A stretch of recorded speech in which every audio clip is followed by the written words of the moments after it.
Quando eu começo a falar de autorregulação, de teoria polivagal e dessas questões aí com relação ao corpo, é muito comum chegarem comentários e perguntas de Daphne, qual que é a receita então para eu conseguir organizar meu corpo? Como é que eu consigo ficar só no estado ali do modo de segurança, né? Se o meu corpo tem 3 modos principais, que seria esse modo de segurança, esse modo de luta e fuga, que seria o modo de luta, né? Modo de sobrevivência, e o modo de colapso, de congelamento, né? E de dissociação, se algo ficar muito grave, né? Como é que eu faço então para não estar nesses outros estados? Como é que eu faço para tirar o meu corpo desses outros momentos aí que não são legais, que são inflamatórios, que são ruins, que não me trazem para um estado de paz, né? E é infelizmente assim, né? A notícia que eu tenho é que o corpo ele tem uma sabedoria própria, né? E ele faz você estar nesses estados por uma razão. Então, às vezes, a gente fica querendo estar, né, pleno ali o tempo inteiro e isso não é viável. A vida é feita de reações, de pulsação, né? O grande problema disso tudo é a gente não ter flexibilidade para transitar sobre esses estados, que é isso que o trauma faz. O trauma é um estado, né, de cronificação, né, desses momentos aí, desses modos da sobrevivência, né, onde a gente não consegue mais vir para a conexão. É isso que o trauma faz, ele sequestra a gente da conexão com o mundo de um jeito seguro. A gente não consegue mais ser curioso com relação às pessoas, do porquê as pessoas estão agindo de determinadas formas, de que nem sempre tem a ver com a gente, né? Num processo traumático, e quando as coisas ficam crônicas, porque aquele vira o modo operandi, né, de funcionamento, porque às vezes a gente passa por um trauma lá quando a gente é bem novinho, né? E parece que o corpo ele aprende a funcionar nesse modus operandi, que é o modo de sobrevivência, e ele não sabe fazer isso de outro jeito, né?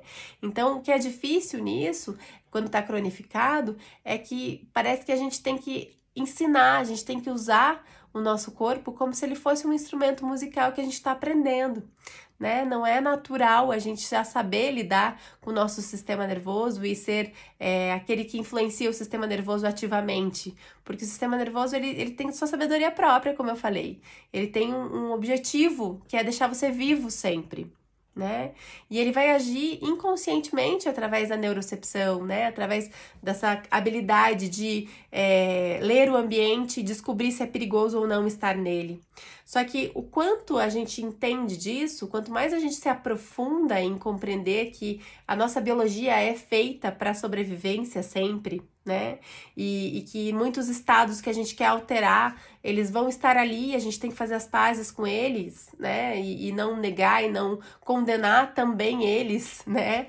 Porque às vezes a gente entra de, ai, é horrível estar em estresse, eu não deveria estar assim, eu deveria estar pleno sempre, né? E quando a gente entra nisso, a gente também entra num padrão de rigidez, né? Onde a gente quer, então, estar sempre com tudo fluindo ali perfeito. E isso não existe, né?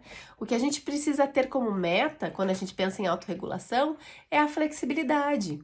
É a gente conseguir ensinar o nosso corpo que ele não precisa sempre olhar para tudo como a pior coisa. Ele não precisa ter só uma opção no guarda-roupa ali, né, de se vestir sempre com a armadura. Ele pode vestir outros tipos de roupa. Ele pode sintonizar, né, num estado mais ventral, que é uma MPB, uma bossa nova gostosinha ali, né, no rádio. Ou às vezes ele sintoniza num heavy metal quando precisa de uma luta e fuga, né, e aí ele ativa e ele vai em frente para dar conta do que precisa, né? E às vezes ele vai estar numa estação melancólica ali, meio em colapso, porque ele ficou cansado demais de lutar, né? E o grande problema é se eu tô sempre na estação melancólica, porque daí eu tô em depressão, ou se eu tô sempre no heavy metal, porque daí eu tô talvez no transtorno de ansiedade, né?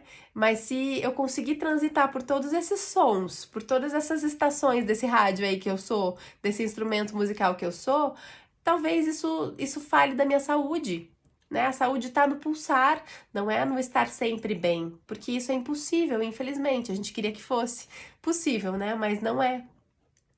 Então, a gente ter isso em mente também alivia um pouco esse estado de autorregulação para que a gente comece a perceber que para a gente resolver esse negócio de como que a gente cuida do nosso corpo e se regula de outro jeito, a gente tem que trabalhar com aprendizagem, né? De nuances diferentes, de tons diferentes, de notas diferentes, de sons diferentes, de coisas diferentes que esse corpo vai experimentar.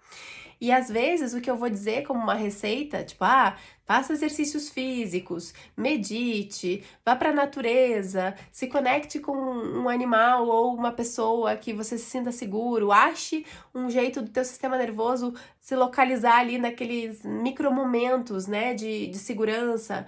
Para cada pessoa, esses micromomentos de segurança, para dar uma aumentada nesse repertório do sistema nervoso, vai significar uma coisa. Eu não posso dizer para você, faça isso, faça exercícios físicos sempre desse jeito, faça caminhada. Às vezes para você não é a caminhada que vai funcionar, né? Às vezes o teu organismo tá num estado de colapso ali, tocando uma música melancólica, e ele não vai ter energia para caminhar. Ele vai precisar primeiro idealizar a caminhada ou fazer pequenos movimentos, tipo ir à padaria a pé, mas não vai aguentar caminhar 1 hora, né? Às vezes, a meditação, que vai funcionar um monte para algumas pessoas, um trabalho de atenção plena, um trabalho de tentar trazer o corpo para o presente, que é algo que também é sequestrado da gente quando a gente passa por um processo traumático, né? Às vezes esse estado de presença para uma pessoa que está passando por um pós-trauma é extremamente perturbador, né? Então não dá para respirar demais. A respiração ela é muito ativadora das vísceras. Ela aumenta muito a nossa interocepção, que é a leitura das nossas vísceras. E às vezes ela fica tipo o over, assim, né? E aí é demais para a pessoa, ela tem que sair correndo disso, né? Então, o que eu diria para você que está tentando buscar se regular seja curioso com relação ao seu corpo. Pare de condená-lo, né? Por ele não estar funcionando como você queria. E passe a ser curioso. Experimente micromomentos de algumas coisinhas, como se você estivesse provando vários pratos de comidas diferentes, assim, né? Então você vai experimentar o saborzinho amargo, vai ver o que acontece com você. Vai experimentar um saborzinho azedo, vai experimentar um azedo com salzinho, um azedo com açúcar, né? E você vai experimentar isso em coisas que você vai fazer durante o dia. Então vai ter uma pausa no meio do trabalho, onde você vai dar uma respiradinha para ver como é que você reage.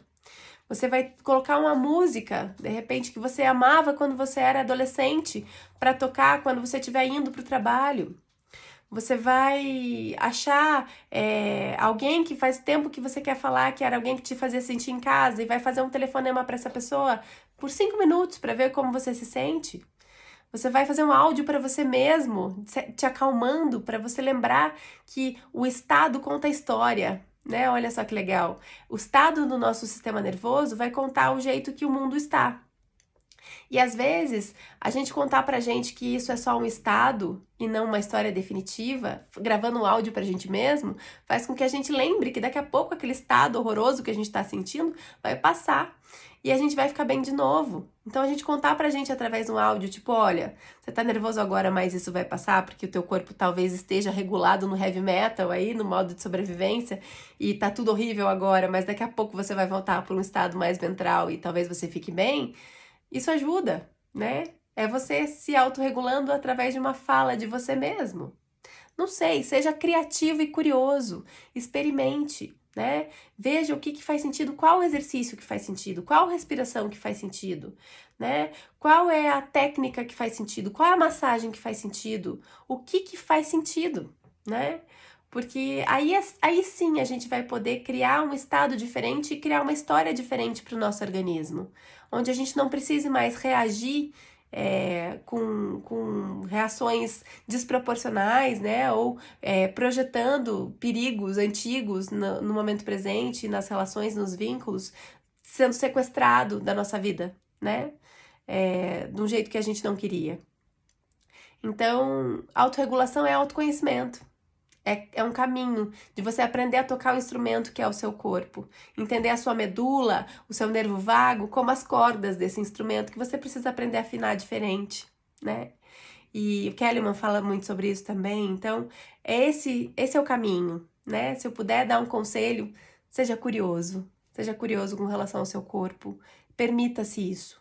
Porque isso é autorregulação, isso é aprender a se autorregular, não como uma reação de sobrevivência na autorregulação, onde, tipo, eu não tinha possibilidades, então eu tô me autorregulando porque eu tô na luta pra me autorregular, porque não tem ninguém por mim.